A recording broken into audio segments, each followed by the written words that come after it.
So it turns out that the signature of the quantum field is greater and greater degrees of oneness and wholeness, right? So think about it. When we live in stress, we live in separation, right? Because our senses fool us into believing you're there and I'm here, and everybody is separate from us, and everything is separate from us. That's 3D reality, right? But as you start opening this center, all of a sudden, when you become nobody, no one, no thing, nowhere, and no time, right? That's the moment that your consciousness lines up with the consciousness of the field. That's when you are totally present. Now, here's the deal.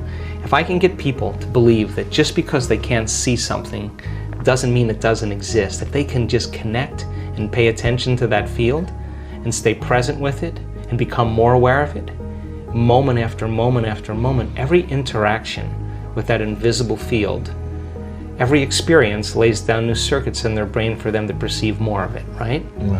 So then as they keep their attention on it, they start moving closer and closer to it, so they experience less separation and more oneness and wholeness. So then when that happens, there's a cascade of all kinds of physical and chemical and energetic things that begin to happen. So for me, the best way that I can describe that field is it's intelligent love. It's greater levels of order and unity and oneness. And when you strike it and you hit it, it is the most incredibly electric feeling you will ever have. It is the most familiar, unfamiliar feeling you will ever have. You will swear that you are ancient in that moment, and you will connect. And it won't be just like love for your puppy. You will feel it in every single cell of your body. And I mean like a vibration, a coherence where your body becomes electric. And the only way we can describe that is love. You taste that one time. You want it all the time. Here's what I say. I always say, the first time it happens, the first time it happened to me, and every time since, when I come back to my senses, I always say the same thing. Joe Dispenza, you got this all wrong. Because some veneer, some conditioning is lifted. You start realizing that the way you think life isn't that way. So now, when I've had those moments, Louis, I have said, there cannot be any more love than this until the next experience. Next time. I mean, how much is there, right? I mean, wow. you get super humbled. When was the last time? Ooh, about 5 days ago, yeah. What was the moment?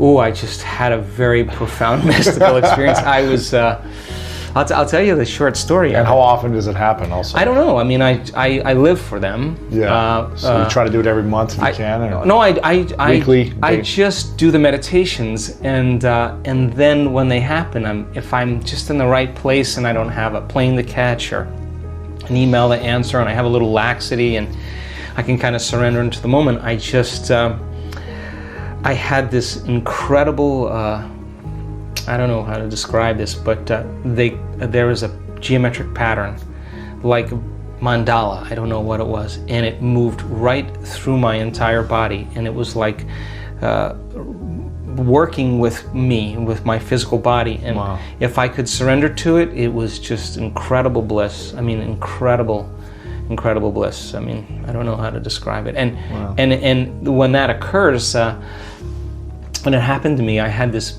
My heart was just lit up, like it was an experience. It wasn't a physical experience, you know. It was from within. And here's the weird thing: every time it happens, my heart feels alive, like it lasts for days. Like the emotion from the experience lasts for days. And people are like, "What's up with you? Like, what?" And you're just kind of so joyful. You got this big smile on your face. I just am so happy to be alive, right? And so I think that independent of, listen, I now know, I mean, we've measured genetic changes, hormonal changes, neurotransmitter changes. We've measured immune system responses by trading fear for gratitude. We've measured gene expressions. We now know that people can signal the gene to reduce cancer and tumors, signal the gene to grow new neurons. We've measured this. Signal the gene for stem cells to go to damaged tissues and repair them. Oxidative stress gene signal. We've seen that in our students. Now, here's the deal. After all of those studies in the last 6 years, you can't tell me you're too old to do this work. Can't tell me that. We got people in their 80s doing miraculous things. You can't tell me you're too sick to do this work. We got people that were at the end of their life, stage 4, and turn that battleship around. Wow. You can't tell me that you had too turbulent of a past to do this work. People that were really rough pasts that are now free. You can't tell me you've never meditated before. We have people that have never meditated before, the most profound mystical experience. Wow. You can't tell me you're too overweight, too underweight, too out of shape, too in shape. You can't tell me that anymore, because all colors, all races, everybody can do it. That's the cool part about it. And when you get a community of people together and you move them from one state of mind to another, there's this moment. And I can almost predict when it happens, the second or third day, where people just start hooking up. And then when they start hooking up, we're seeing now in our events.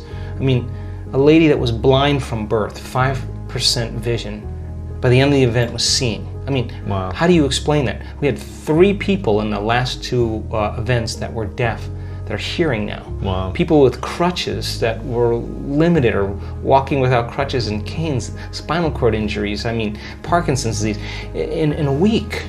That's gotta be wow. It doesn't wake you up to what's possible. And you're witnessing a tumor on a woman's thyroid that was there at the beginning of the event, it's gone at the end of the event. Wow. You gotta scratch your head and just go, wow, the reality isn't at all the way I think it is, right? And so there's this humility that comes, I don't know anything, but I'm willing to go down, push the envelope a little bit more.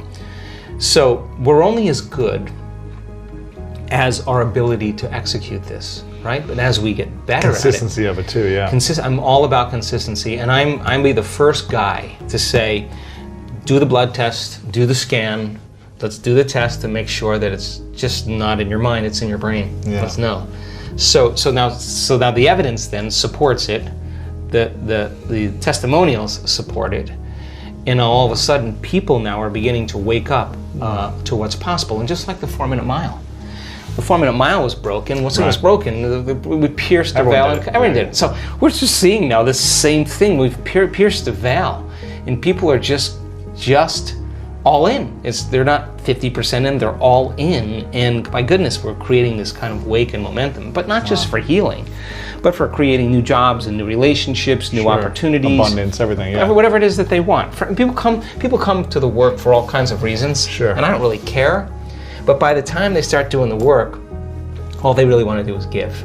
Because when you feel so amazing and feel so great about yourself that you no longer want anything, the first thing you want to do is give. When we see that brain scan moving into coherence and those 2 hemispheres come together, and all of a sudden we see that heart just start going boom, boom, very orderly, and see the more energy going in the brain goes into super coherence. You can walk around and look at that person who's getting the brain scan, and there are tears of joy rolling down her face. She's feeling so whole that it's impossible to want. How can you want when you're whole? Now you feel like you already don't need anything. You feel like you have it already. That's the moment the magic happens. So she's no longer creating from lack and duality and separation. Scarcity, yeah. The scarcity. She's feeling like it already happened. That's a very profound signal in the field. That's dropping a big stone in the water and it's producing some big waves.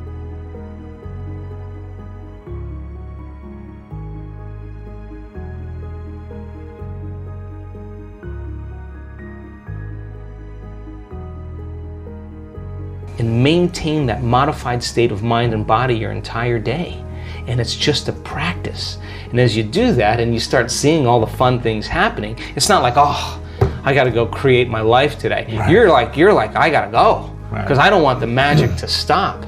So I just do it because I love the crazy, magical, wonderful things that happen that I would just never anticipate in my life. And so people are catching on to it, and they start coming for one reason, they want money or they want health, but it's not about your money, it's not about your health, it's not about your new relationship, it's not even about the mystical moment, it's about who you become in the process. Because overcoming all those limitations to become somebody else, nobody can take that away from you. Wow.